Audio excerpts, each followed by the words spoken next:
xamante ne moom lañ doon amal démb foofee ci diwaanu New York ñu jeexalee ko nag au delà de Macky président Diomaye def na son deuxième discours foofee ci diwaanu Nations Unies lan lañ ci mën a capter parce que moom ci ay kàddoom il a défendu ñi nga xamante ne mooy la cause palestinienne ak Gaza wax ne dootuñu nangu li fa nekkoon di continuer di wax ne tamit la paix a un prix boobu noonu est-ce que kemaan la wala day demander partenariat wala collaboration d'une manière générale boo dëxëñee loolu yëpp ban message naka nga décoder message bu Diomaye bi. alors un discours de haut niveau. Un discours de haute facture boo xam ne à la fois émotionnel et avec fermeté quand même. Le président avec qui il parle avec sérénité il parle avec engagement boo ko gisee da nga xam ne li muy wax ça lui tient à cœur. Justement le président Diomaye et ça aussi c'est ça qu'on veut dégager benn posture boo nga xamante ne li ngay wax au moins boo ko déglu yow bi ko déglu sax day dugg sa xol et je pense que aussi au lieu justement de plaider pour la Palestine au lieu de justement de plaider uniquement pour la Gaza entre autres il faut aussi plaider pour Sénégal bi nga xamante ne si fi nga jukkee parce que à l'entame dès l'entame de ces propos li wax mu ni par ma voix le Sénégal kon je pense que moom fi mu dem il représente justement li nga xamante ne moo nekk la République du Sénégal il va justement mënoon na wax ci li nga xamante xëy na moo nekk yenn jafe-jafe yoo nga xamante ne si moom la Sénégal dund et cette cause Palestine là ñun ñëpp xam naan position bi nga xamante ne Sénégal yàgg na ko ci am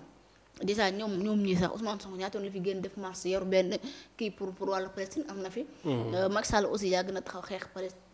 pour la cause palestinienne waa de ñoom ñëpp xeex nañ fi li nga xamante ne si moo nekk la cause palestinienne je pense que kon là aussi la position du Sénégal a été déjà bien déterminée juste que le président day ñëw rek pour yokk benn posture la wàllu et en plus c'est une bonne chose ñun ñëpp ay jullit lan te day yella vraiment ñu mën leen a jàppale ci li nga xamante ne ñoom ñu ngi koy il faut condamner li nga xamante ne si moom moo ngi xew Gaza ndax nekk loo xamante ne si justement dafa metti jàpp ay nit di leen toroxal di leen bunduxataal di leen rey mel ni ko yor ay weñ di leen téye ñuy xiif bay faat bay dee ci famille loolu dafa nekk loo xamante ne war na mën a ñàkk te justement mbootaay xeet yi di ñi nga xam ne di Nations Unies nga xamante ne si fa la les grandes décisions di jóge fi ñu tërale àdduna foofu lañ koy waxtaanee je pense que kon day jot day yell suñu président moom mën faa ñëw ngir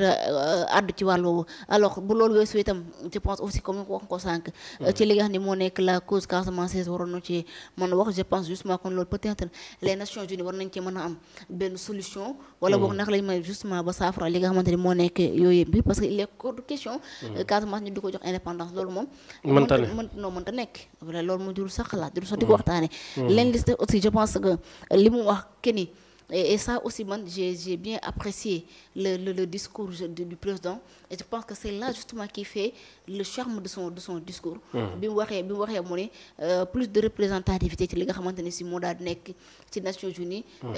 comme quoi que mën nañoo jàpp actuellement Nations Unies yaakaar naa 4 ou 5 nations ñoom ñoo fa nekk et je pense justement que ni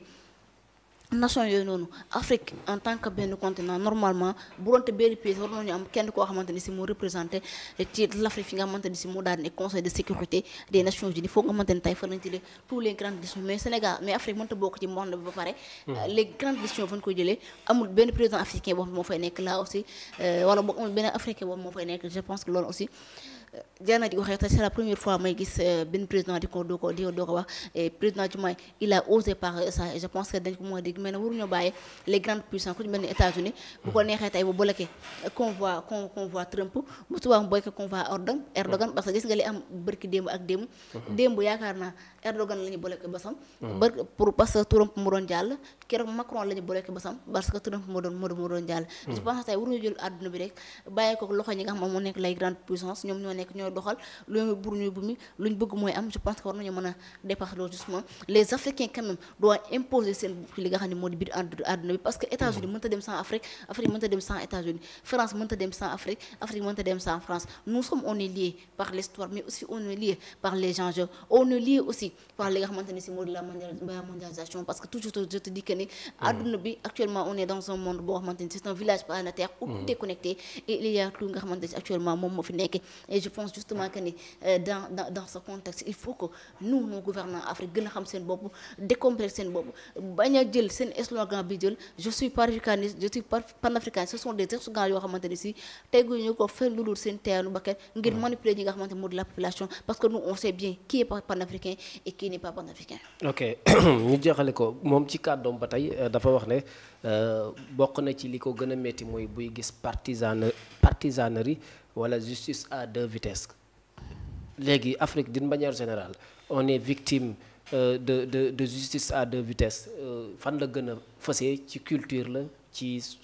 sociétalement parlant wala ci économie wala ban dominance la extérieure am ba nga jàpp ne loolu la souligner loo xamante ne c'est des conséquences que nous vivons exactement. peut-être cette justice à deux vitesses je pense que li mu ko jàpp man boog suma xalaat laa jàpp. li ma ko dégg mooy que ni peut-être continent africain bi nga xam ne joxuñu ko gëddëm. fi ñuy jëlee les grandes décisions. je pense que là c'est une justice à deux vitesses boo xam ne am na da yaakaar naa keroog Macky Sall wax na ko keroog discours bi mu njëkk a def. Afrique dañ ko war a delloo gëddëm jox ko ak yéen Afrique dañ ko war a teg fi nga xamante ne si moo di place am. mais nag bu fekkente ni si nous dirigeants boobu ñoom ñooy wax lu ñu gëmul. bu ñu dëkkee fi Sénégal bu nekkee ci Afrique du ñu bëgg a rey. panafricanisme. souverainisme mu demee France di suq di seen ay tànk. là aussi tamit ça devient compliqué. bu ñu toogee dañu manipuler ñun le peuple ba pare bu demee France bëgg a nekk jaamu ñooñu là aussi man je pense que day nekk loo xamante ne si day waar et je pense que justement c'est dans ce contexte bi ñu wax mooy que ni fexe ba injustice bi ñu teg Afrique ñu teggi ko xam ne Afrique c'est un peuple comme tous les peuples il n'y a pas de supériorité ou d'infériorité de race yoo nga xamante ne si mu ngi am ci àdduna bi parce que quoi que pour di ma wax sànq amul benn dëkk bu fi mën a dem sans Afrique parce que ñu ci ëpp ñoom seen ay ressources ak seen ay recettes ñu ngi koy jëlee fi nga xamante ne si mu di ci Afrique. ok mu daal di am solo nekkoon pàcc boo xamante ne ñeel li nga xamante ne mooy livre l'ex-président de la République du Sénégal monsieur Macky Sall foofu ca diwaanu Nations Unies aji ma lay jaajëfal bu baax a baax bu fekkee am na un dernier message wala sax lan ngay tàggatoo. Ablaye baal moor ka amul xataraay nañ ko waxtaan rek àdduna mu solo. baal naa leen la fi borom fay alors je pense que li nga xamante ni si moom moo xew ci li nga xamante ne si moo daal di nekk mbirum Abdoulaye Daouda Diallo Amadou Ba Birima Mangara c'est évident ñoom ñu gëstu leen saytu seen ay mbir mais man li ma la waxoon rek ci wàllu maas mooy que ni rapport Cour des comptes bi nga xamante ñoom nee nañ ci lañ leen épinglé rapport de la Cour des comptes là amul benn crédibilité bu tax ñu jàpp ne rapport Cour des comptes bi li mu wax war nañu ko mën a gëm parce que rapport moom te dañ ko génne fii amul signature amul dara ñoom ñu def conférence de presse ni rapport bi am signature président lañu ko jox pourquoi pas bi am signature ñun mënuñu koo jox xanaa ñun duñ ay nit mais nag comme cet rapport des cours des comptes nañ mën a épingler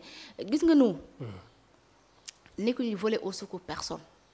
faraluñu kenn ci ay njuuj njaaj mais nag on dit la vérité parce que mun ñoo nekk ci réew mi di tuuma ay góor di leen taxa di leen jàpp di leen tëj ci kaso bi ba noppi alors que leen koy def teguñu ko fa justement juste pour satisfaire benn aile radicale boo xam ñoo nekk ci dëkk bëgg naa dana war a jàpp diw dana war a jàpp gis nga jàpp réduction des comptes bi c'est pas un bilan te gis nga lii bu ko gouvernement bi jàppee chaque mois wala chaque semaine ñu ne am nañ ko traqué lii ci leen di nekk di nekk ba ils vont rater le 5 ans le 5 ans le quinquennat ou le mandat waaw le mandat de 5 ans comme nag li j'aime bien reprendre ces paroles parfois Amadou Anne de l'APR parfois donc koy dégg mu ne la revanche des ratés ce sont des propos de Amadou Anne mais je pense que ñoom bu ñu moytuwul track bi ñu nekk nii ils vont rater leur mandat de 5 ans parce que track des biema ak bi moo doon Macky Sall ba daanaka defarwaat ak vision xarañteefam moo taxoon au moins Macky Sall mën a jubbantiwaat ba am benn vision parce que ne xam ne si Macky Sall c'est un ingénieur boo xam ne c'est souverain peut-être loolu moo ko bàyyi xam-xam bi moom ci langue politique moo ko tax a jóg moom mu yëkkati dëkk bi au moins mën a teg ak l'acte de la décentralisation yooyu noonu ak vision bi mu teg moo taxoon au moins mën a yëkkati sa pays mais est-ce que taxawaay boobu Macky Sall amoon est-ce que cette vision est-ce que xam-xam boobu ñii actuellement ñi ñu yor doon xam-xam boobu ba boo ñu xatee li nga xamante ni si moo nekk leur mandat de 5 ans yeneen 5 ans yi dañu bu ñu gagné les élections en 2029 dinañ mën a relever le défi justement et ça aussi c'est la question boo xamante ni je pense que ñi nga xam ne ñoo les gouvernants war nañ ci mën a bàyyi xel bu baax a baax il ne faut justement nekk li nga xamante ni moo daal di nekk cette réduction des comptes ba bàyyi li nga xam ne moo nekk l'objectif bi tax Sénégalais fa leen muy que ni ñu fexe ba saafara les besoins des Sénégalais et sur le cas de Abdoulaye Daouda Diallo Amadou Ba Birima Mangara man je pense que képp koo xamante ni si dañ la dénk ab gestion dañ la dénk ab bureau que soit mu nekk institution mu nekk agence mu nekk ministère ak lu mu ti doon dañ ko war a saytu ñu xool ba xam ndax ba nga fay digg ba ngay dugg li nga fi indaale ba nga génn ndax da nga am loo yóbbaale wala déet. ndax alalu askan bi ñoo ko moom c'est l'argent du contribuable Massamba moom ko Mademba excuse-moi Massamba moom ko Omar Ka moom ko Mor Ka Mademba moomu ko tamit non Massamba moom ko Mor Ka moom ko Mor Ka moomu ko Mor Ka moom ko loolu de Mor Ka il fait partie des gens de l'autre bord je vais pas parler Mor Ka moom ko léegi nag wax ji mooy ñoom képp koo xamante ni si dañ ci laale tarafatal ay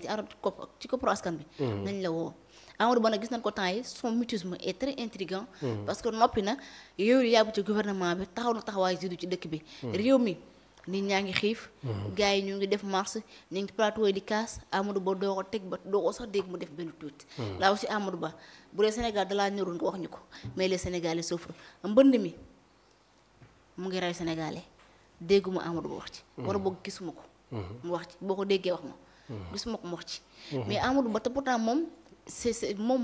moo censé pour porter li nga xamante ni moo di le chef de l'opposition fii ci réew mi mais est-ce que parfois on dit même est-ce qu'il y a une chef d'opposition bi nga xamante ne si am na ci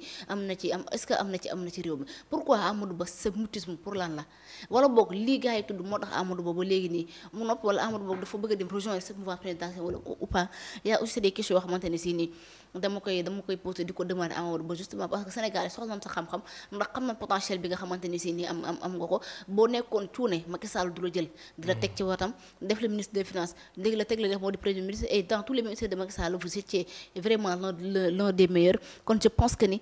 vraiment Amadou Ba war na mën a génn leerat li moom lañ ciy jiñ mais da nga gis ni ñoom seen conférence de presse bi ñu njëkkee def SICAD mooy centre Abdou Diouf bi biñ toogoon doon accusé li nga xamante ni si moo di le régime de Macky Sall directement dañoo tudd Amadou Ba tudd Abdoulaye Daal mu nekk les ministres de keneen ki moom yàlla ko suñu borom yërëm du ma ko kii muy le ministre Moustapha Ba di ñaan suñu borom yërëm ko baax a baax déjà ñoom ñëpp dañ leen cee tuddoon accusé leen mais depuis loolu nag kenn déglu ñu démentir kenn déglu wax pourquoi aussi le mutisme de ces gens yoo nga xamante tey jii ñoom ñoo nekkoon ci l'ancien régime justement ce rapport de la Cour des comptes là gis ngeen contre rapport bi nga xamante ni waa APR daal dinañ ko indi ba léegi nii FMI mu ngi leen di xaar pour ñu indi li nga xam ne moo di pour man nag fii ak andiwuñu ay preuves yi wane ni Macky Sall dafa falsifié moom ak ay gouvernement dañoo yokk dette publique dafa am dette cachée mënumaa gëm cet rapport de la Cour des comptes en plus mënumaa gëm li nga xamante ne wax nañ ko ci rapport bi ni moo épinglé c'est 3 ministres de Macky Sall mais nag gëm naa ne képp koo xamante ni si danga laal lu doon rafet añ ci koppatu askan bi nañ ko lëñ bët nga delloo ko ok dafa am koo cité muy Amidou Anne mu nekk li mu wax revanche des ratés de ce fait ki nga xamante ne moom mooy Yoro Dia jàpp ne revanche sax amul diggante Pastef ak APR parce que revanche mooy koo xamante ne dalaa tooñ nga war a fayu mais moom li mu ci wax mooy que ne chasse à l'aube la maanaam xool nit ba mu neex nga bëgg ko singale léegi de ce fait est-ce que comme ay yu li ni mel ay ñoom Amadou Ba et consort bi ñu tuddee ki nga xam mooy l'ancien ministre de la justice dafa génn def émission setal boppam bu à la fin affaire bi mujjul fenn est-ce que ñoom tamit seen taxawaay warul ne ñu génn wax ndax buñ génnul tamit lees waxul te nit ñi kii na di moo semble consentir. D'accord mais peut-être il devait sortir pour demander mais aussi peut-être kon li gën ci ñoom mooy xëy na ñu xaar ba yoon woo la ñu dem leeral. parce que un jour j'ai fait ici un entretien avec Sori Kaba l'ancien ministre. fii la toog fi ma toog nii fii la toog. ba ma ne ko mais monsieur le ministre Amadou Ba depuis loolu ñu ko tudd ci la gestion de Macky Sall de 2000 parce que Sori Kaba il fait partie ci waa kër Amadou Ba bokk. moom ay ñoom Zahra Iyane Thiam ñoom Madiambal entre autres Cheikh Oumar Anne ak ñeneen ñooñu ci moom lañu bokk. bi mu toogee fii man ko wax monsieur le ministre Amadou Ba. son mutisme n'est-il pas intriguant parce que depuis lors le 24 septembre ba tey gars yi ñu ngi koy tudd directement ci li nga xam ne moo nekk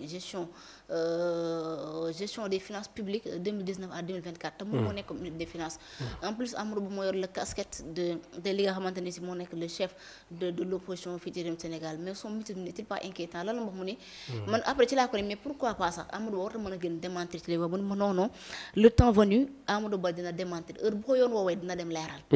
ça qu'il m'a dit te nag ba ma waxee ba tey justement loolu rek laa mën a jàpp comme moom ma bokk ci Amadou Ba en plus il a été ministre xam na lu xew ci gouvernement bi je pense qu'on peut-être ñoom ñoo ko conseillé bu ko defee peut-être moom mu bàyyi ba xamante ne yoon war na ko mais Amadou Ba njëkk fi tudd ci temps yële fekke nga ko te li nga xam moo nekk 1,6 milliard de francs CFA ba léegi ni mu jut fi Amadou Ba wuy jul demul bal taaxul sagal xeeñul mu jut fenn je ne sais pas nag ba xam est-ce que lii nii pour est-ce que justement c'est pour lii xew nii ay contre-feu la wala ay distraction la wala lu mu doon mais man je pense juste ce sont des contre-feux yow nga xamante ni si ñu ngi koy teg pour lëndëmal xelu Sénégal yi mais nag fii du ñëpp ñoo nelaw du ñun ñëpp ñoo mel ni sama xarit bi sant Ka waaw Ka am na excusez-moi am na solo